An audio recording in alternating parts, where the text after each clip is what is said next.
तो पेंसिल या तो आप लोग यूज़ करते होंगे या आपने कभी ना कभी पेंसिल ज़रूर यूज़ की होगी। और पेंसिल में एक बहुत ही इम्पोर्टेंट पीछे नाम ज़रूर लगाते हैं जो कि होता है लेड पेंसिल।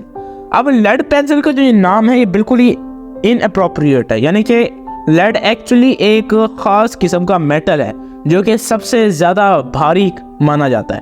और अगर लेड पेंसिल्स के अंदर एक्चुअली लेड हो तो उससे आपको लेड पॉइजनिंग भी हो सकती है, यानी कि अगर ज़रा भी एक्सपोजर आपकी बॉडी का हो लेड के साथ तो आपको एक ख़ास किस्म की पॉइजनिंग इफेक्ट फील होगा अपनी बॉडी के ऊपर। जबकि लेड है नहीं तो इसका इस तरह का कोई भी ख़तरा नहीं है। लेकिन ये मैं आप पे छोड़ता हूँ ये देखने के लिए भाई ये लेड पेंसिल लोग इसको कहते क्यों हैं। अब ये जो सब्सटेंस होता है जो कि ब्लैक होता है एक पेंसिल के अंदर, वो एक्चुअली लेड नहीं होता, वो ग्राफाइट होता है। लेड पूरी पेंसिल के अंदर कहीं भी नहीं पाया जाता। ये बात आपने ज़रूर सोची होगी। और ये हमारा फैक्ट नंबर 2 के एक दरख्त कितने ज़्यादा पेंसिल्स बना सकता है।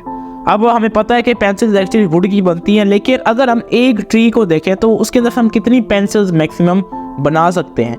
एक्चुअली ये डिपेंड करता है pencil to pencil, size to size पे, लेकिन फिर भी एक एवरेज मतलब एक जो ट्री है वो अराउंड 1,70,000 पेंसिल्स बना सकता है। लेकिन फिर भी इसके बावजूद एक ट्री से अगर इतनी ज़्यादा पेंसिल्स बच जाती हैं तो फिर भी हमें इतने ज़्यादा ट्रीज क्यों काटने पड़ते हैं पेंसिल्स बनाने के। इसके पीछे एक रीज़न ये है कि लोग इनको सही से यूज़ नहीं करते, आधा यूज़ करके फ़ौरन ही फेंक देते हैं, जिसकी वजह से ये एक्चुअली एक बहुत ही बुरी बात है कि ट्रीज़ को हमें ऐसे फजूल में काटना पड़ रहा है। एक्चुअली ये ग्राफाइट का मैंने नाम लिया पहले कि इसके अंदर ग्राफाइट पाया जाता है, वो एक ग्रीक वर्ड ग्राफाइन से निकला है जिसका मतलब ही है लिखना। यानी कि जो एंशंट ग्रीस है उसके अंदर भी जो ग्राफाइट है उसका काम लिखने के लिए होता था, जो ग्राफाइन होता है और ग्राफाइट होता है जो भी आप कहें वो लिखने के लिए होता था। और इसी वजह से इसका नेम भी जो है इसका मतलब ही टू राइट ही है। सबसे मज़े की बात है कि अगर एक आपके पास एक पेंसिल है, आप स्विमिंग कर रहे हो नीचे ओशन के बिल्कुल बेड के ऊपर चले गए और आपका नॉवल लिखने का दिल करता है तो एक और नोटबुक और एक पेंसिल अपने साथ लेके जा सकते हो। आप कहोगे भाई ये क्या समझ आ गया। ये एक्चुअली बिल्कुल सच बात है कि पेंसिल कहीं भी लिख सकती है, पानी के नीचे, पानी के ऊपर, स्पेस में, कहीं भी पेंसिल की कोई रिस्ट्रिक्शंस नहीं है। एक पेंसिल एक्चुअली कितने वर्ड्स लिख सकती है?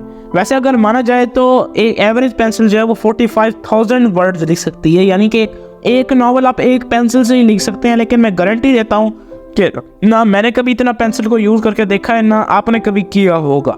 पेंसिल एक्चुअली हम एक एक वर्ड को लिख के गिन नहीं सकते, ये एक्चुअली ह्यूमन रीच से बाहर का काम है।